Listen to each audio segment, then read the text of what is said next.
On February 13th of 2024, the father of Kristina Joksimovic would make a horrific discovery while he was searching for clues for his missing daughter. Kristina's life would change at the age of 18 while she was out walking the streets of Basel, Switzerland. A modeling scout approached her and asked if she would like to be a part of a competition. Kristina would agree to participate, and 4 years later she would be a finalist in the Miss Switzerland contest. Unfortunately, Kristina did not win the competition, but that did not stop her. So while working in IT recruitment, Kristina would start her own catwalking business. Kristina would meet Marc at work, and the couple hit it off. Shortly after, they would get married in August of 2017.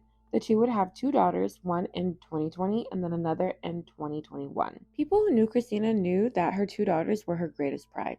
A close friend of Kristina would state that Kristina was in love in the beginning, but the friend also stated that they were surprised when Kristina got into a relationship with Marc because they didn't think that Marc suited her. The friend stated that Marc seemed to come across as really introverted, very critical, and quite arrogant. Kristina would also tell her friends that her relationship with Marc, especially since their daughters were born, was bad. Kristina expressed that Marc would not let anybody in, but she did attempt to talk to him. Kristina would also suggest marriage counseling and an attempt to save their marriage, but Marc would either not show up or he would just leave. Kristina was left very confused on what to do with their marriage. Court documents would show that the couple had the police called to their home on July 14th of 2023. There were pictures that showed that Kristina had strangulation marks around her neck. It was stated by friends that Marc was always trying to get Kristina to leave the house so that he could be alone with their daughters. Whenever Kristina was out, she would constantly be contacting Marc to check on their children. She really just wanted to be with them, but Marc wouldn't allow it. Kristina eventually had enough, and she decided that she wanted to divorce Marc, and she would receive legal advice from a lawyer on what to do. One day, Kristina's parents would get a phone call from the daycare asking if they can come pick up their grandchildren because Kristina never came to pick up her daughters. The grandparents would then pick up the grandchildren from the daycare and take them to their house. When they asked Marc where Kristina could be, he denied any knowledge of where she could be. Marc would continue to claim that he was unaware of where Kristina was, as her parents stayed at the couple's house making dinner for everyone and then putting their granddaughters to bed. Kristina's mother wanted to file a missing persons report, but unfortunately, not enough time had passed. So, Kristina's parents came up with a plan. Kristina's mother would distract Marc as her father would search the house. Eventually, her father would make his way to the isolated bunker with concrete walls in the basement, which is where their laundry room is located. As he was searching, he would find a big black bag with strands of blonde hair poking out of it. Kristina's father would make the horrific discovery of his daughter's decapitated head inside once he opened it. The discovery would cause Kristina's dad to run screaming from the laundry room and flag down a passerby to contact the police. Then he would go inside to confront Marc about the discovery. Marc was shocked because he did not think anybody would actually find her. Marc showed no remorse after the discovery of Kristina's body. He actually blamed Kristina's parents for the discovery. He stated that if her parents had only stayed the brief amount of time they were supposed to, they would have never discovered her body. There has been no official motive for why Marc killed Kristina, but a longtime friend who has seen the couple through many milestones in life saw how he treated Kristina and saw how he treated his daughters. They stated that when it came to his daughters, Marc developed obsessive compulsive tendencies. They were his perfect project, and when it came to Kristina, she was just simply in the way. Kristina would tell friends that Marc never wanted his daughters to dress feminine, and he was very particular with them, describing him as a helicopter parent. The girls' bedtime was strictly adhered to. They were not allowed any screen time nor comics. And due to the fact that Marc really wanted his daughters to grow up multilingual, they were allowed to select audiobooks, mainly in French. Marc was arrested the day after the discovery of Kristina's body. Marc would initially explain to investigators that he found Kristina dead and then, in a panic, dismembered her body inside of the laundry room.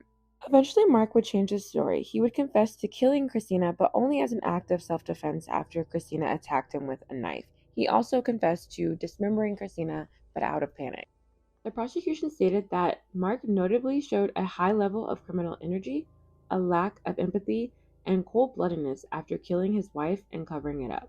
An autopsy done on Kristina would find that Kristina's cause of death was strangulation. She had a reddish throttle mark present on her neck. The brutal manner in which Kristina's body had been mutilated raised doubts about Marc's self-defense plea.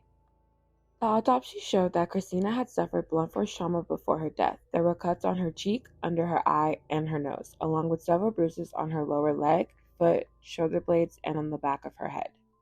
Medical examiners took a closer look at the bruises on Kristina's head to discover that the wounds indicated that some of her hair had been ripped out. Medical examiners discovered that Marc used a knife, a pair of garden shears, and a jigsaw to dismember Kristina's body before he proceeded to either throw various body parts into an industrial blender to puree or put said body parts into a chemical solution to dissolve of. Medical examiners revealed that Marc broke Kristina's hip joints out of their sockets and then went on to disarticulation, which is the removal of a bone from its joint, like an amputation. He did this to her upper left arm, forearms, and lower leg before Marc dismembered Kristina. Marc would then continue to roughly sever Kristina's upper spine to decapitate her and further split her torso in half above her pelvis. During the search of the couple's home, investigators would find a large number of skin flaps. Some of those skin flaps were still attached to muscles, along with finding a large number of muscles, and some of those muscles were attached to pieces of bone. Investigators state that while he was dismembering Kristina, Marc was watching YouTube videos.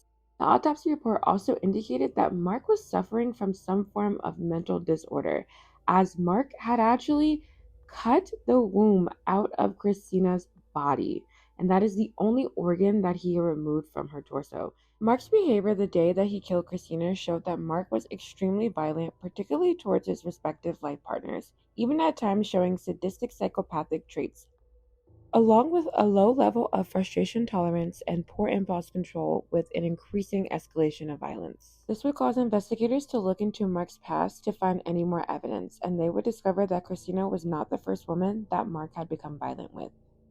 Marc's former partner would express to the prosecution that on several occasions Marc used massive violence against her until April of 2016, which was roughly about a year before he married Kristina. She would state a time during one of Marc's frequent fit of rages where he drove over her foot as they visited her parents and also threatened to throw her out of the car as they drove home. She recalled a time where her and Marc were driving and Marc slammed on the brakes, which caused her to smash her head against the dashboard. Marc would also grab her by the neck and slam her against the wall. She would state that Marc would often lose control during their arguments, leading to him to either to strangle her or hit her. Marc is currently in jail awaiting trial, and he has made several requests to be released from prison. His request has been denied by the Swiss federal court after being denied by the lower court. This was due to an ongoing investigation that found concrete indications of mental illness underlying the case. Kristina's friends and family say that it was particularly hard for her family and friends after the details surrounding her death were released by the court. Since her death, they have all just been functioning, and there are moments when all they can do is cry. The deep scars from her death will stay with them for the rest of their lives, and they hope that Marc is kept behind bars, otherwise they believe that he is just a ticking time bomb. In the Swiss system, Marc will either receive 3 years for killing Kristina or a maximum of 20 years for murdering her. A friend of Kristina stated that there were several people at Kristina's funeral, including members of her family that had traveled from out of the country. They expressed that it didn't feel like Kristina's funeral, and it was just unbelievable for everybody. Several flower tributes are still being placed outside of Kristina's now vacant house and on her grave 8 months after her death. Her daughters also have left a piece of artwork they made saying "We love you" in Siberian on their mother's grave. The death of Kristina is surreal for a lot of people due to the fact that just weeks prior she posted a picture of the couple on vacation and they seemed very happy and loving. Little did people know that there was a friend that was on that trip, and they stated that he told Kristina on the way there that he couldn't wait to start a fight so that way he could go back home to the children. And when Marc did indeed start being rude to some of the people that were on the trip, Kristina told him to stop because she was embarrassed, and Marc decided to get up and told her that she was not going to forbid him from speaking, and he just left her at the hotel. The friend says that the reason why they tell this story is so that way people can see that just because something looks perfect on the outside does not mean that it's perfect on the inside. And that is the end of today's video. If you like today's video, don't forget to like, comment, and subscribe. And until next time, be safe, Earthlings. Peace out.